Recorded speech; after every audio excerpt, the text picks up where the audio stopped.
Soukaina est aussi directrice générale, Soukaina Boutieb, elle est aussi directrice générale du réseau du patrimoine franco-ontarien. Je trouve ça rafraîchissant de voir que tes racines initiales, tes premières racines, les racines qui t'ont alimenté jusqu'à ce que tu aies 13 ans, sont pas ici, sont au Maroc. C'est bien ça. Mais tu as été transplantée ici. Parle-moi, qu'est-ce que ça veut dire pour toi, le patrimoine, Soukaina? Ben, le patrimoine, en termes généraux, c'est quoi le patrimoine? Ben, tout ce qu'on est en train de faire aujourd'hui devient le patrimoine de demain, dans le fond. Notre émission qu'on est en train de faire aujourd'hui, demain, il y aura des personnes qui vont vouloir faire des recherches, c'est du patrimoine. Mais le patrimoine, il y a le patrimoine bâti. Ben, en fait, le patrimoine est matériel ou immatériel. Donc, par exemple, matériel, c'est tout ce qui est vraiment des objets, ça peut être le patrimoine bâti, des bâtiments, etc. Puis immatériel, ça pourrait être des expressions qu'on utilise, par exemple, au niveau de la généalogie, au niveau des livrets de famille ou peu importe, dans tout ce qui est vraiment plus au niveau culturel aussi qu'on retrouverait là-dedans. Donc, le patrimoine aujourd'hui, en mars 2017, ça tient compte de toute cette nouvelle réalité plurielle de la francophonie. Exactement. Donc, on ne parle pas rien que du temps dont tu parlais tantôt, où ça y a une triade rurale, catholique, francophone. C'est plus que ça, là. C'est tout ce qui est venu nous enrichir comme communauté.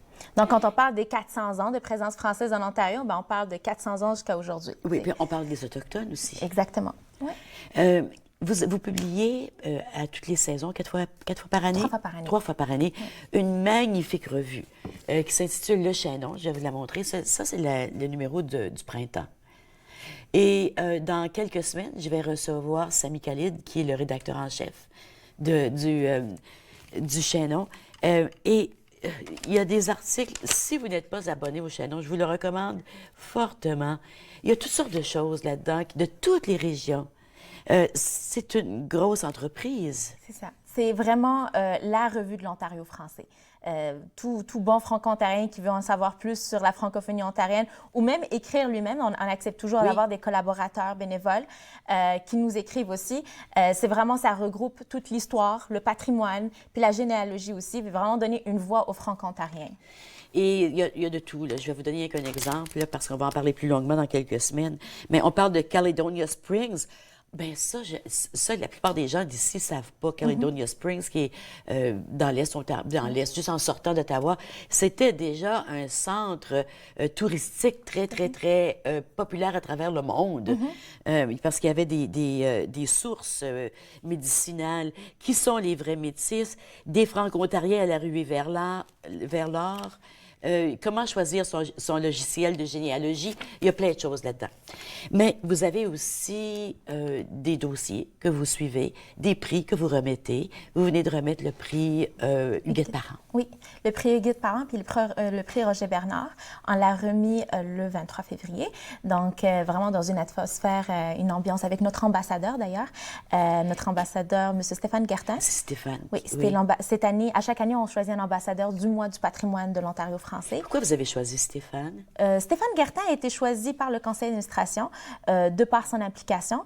Stéphane Guertin, c'est un conteur qui est très connu, qui a été reconnu même internationalement. Oui, parce qu'il a gagné le prix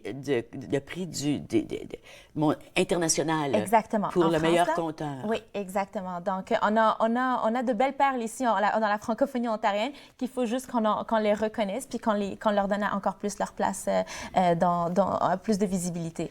Donc, Stéphane était là. Vous avez remis à Félix Saint-Denis. Félix Saint-Denis. Plus que mérité. Oui.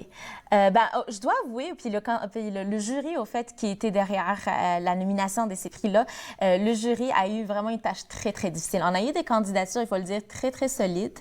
Puis ça nous diminue en moins les autres nominés qui ont été en place. Mais c'est sûr que à la fin, le choix, il devait être fait. Donc, le choix a été retenu pour M. Félix Saint-Denis. Les autres étaient qui? On avait M. Louis Patry de la SFOFO, puis on a M. Michel Lalonde du CRCCF. Du CRCCF. Michel qui travaille dans ce domaine-là depuis toujours. Louis Patry qui vient de mettre en place aussi un journal pour... le Orléanais, oui. Pour l'Orléanais, pour Orléans. Mais Félix qui est la tête pensante et créatrice derrière les coups d'un peuple. Avec des milliers de spectacles. Oui, c'est difficile à choisir. Hein, c'est difficile. C'est, comme ma petite fille dit toujours, ceux qui ont perdu, ils n'ont pas vraiment perdu, on va leur donner un cadeau à eux aussi. Je n'étais pas capable de comprendre les compétitions.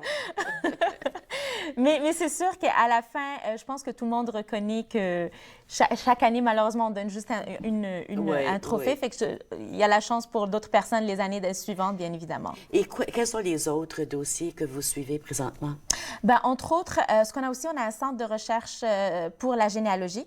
Donc, on a au-dessus de 2 millions de données de tout ce qui est baptême, mariage, sépulture, des livrets de famille, des actes notariés, qui sont vraiment des données vraiment pour les francophones de l'Ontario. On a des données aussi de d'autres provinces. Donc, s'il y a des gens qui font leur arbre généalogique, ils peuvent s'adresser au regroupement, au réseau? Et en effet, ils peuvent juste nous appeler. On va leur expliquer comment ça fonctionne, le centre de recherche. Il y a définitivement un coût pour ça, un coût minimum de 35 par année, mais qui nous appellent ou bien ils y vont sur le site web www.rpfo.ca. Donc, My Ancestors, là, puis mes ancêtres, là, qu'on reçoit des courriels tout le temps, là, c'est pas nécessaire, on peut aller chez vous. Je dirais pas ça, mais ce que je dirais, c'est qu'on a vraiment une spécificité de la francophonie ontarienne. D'accord. Donc, il y a définitivement énormément de données que d'autres sites web n'ont pas. Et toi, avant de quitter, il nous reste à peine une minute dans l'entretien. Avant de nous quitter, j'aimerais souligner que tu es une diplômée de l'Université Saint-Paul. C'est bien ça? En gestion de conflit. Oui. Une maîtrise en gestion de conflit. En maîtrise, en fait, on l'appelle en études de conflit. En études de C'est conflit. ça, en termes pour l'Université Saint-Paul. Mais c'est mieux, parce que gérer des conflits, ça veut dire qu'il faut créer des conflits pour les gérer. Parce que moi, j'ai un ami qui a une maîtrise en gestion de conflit, puis je dirais toujours, ben là, on ne se tient pas autour de toi parce qu'on sait que si ça n'existe pas, il faut que tu en crées un. Donc, je te remercie d'être venu nous rencontrer aujourd'hui, Soukaina. Tu vas revenir, hein? Tout à fait. Quand vous m'inviterez, je serai là. Tu nous tiens au courant de toutes vos initiatives et félicitations ce que tu fais à l'ACFO et au Réseau du patrimoine. Merci beaucoup. Nous allons voir une capsule. C'est Mireille Gauvin qui nous fait faire du yoga.